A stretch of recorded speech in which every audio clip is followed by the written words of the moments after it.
অনেক গর্ভবতী মহিলা থাকবে এই কিয়ামতের সময়ে, যাদের পেটের ভেতরে 2 মাসের বাচ্চা, 3 মাসের বাচ্চা, অপরিপক্ক অপরিণত, বাচ্চাটা এখনো বড় হয় নাই, কোন বাচ্চার হাত পা এখনো হয় নাই। কিয়ামতের এই ভয়ঙ্কর দৃশ্যটা দেখে জায়গার মধ্যে 3 মাসের অপরিণত বাচ্চাটা ডেলিভারি হয়ে যাবে।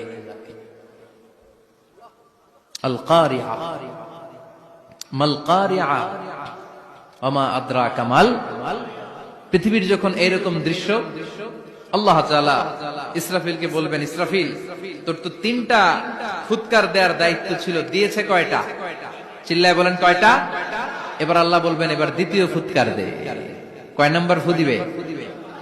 ওই ফু দেওয়ার সাথে সাথে ইসরাফিল প্রথম ফুৎকার দিয়ে জায়গা মতো এরকমই দাঁড়ায় থাকবে। আবার যখন গ্রিন সিগন্যাল পাবে মুহূর্তের মধ্যে আরেকটা ফু দিয়ে দিবে। ফু দেওয়ার সাথে সাথে পৃথিবীর সব মানুষগুলো মরে শেষ।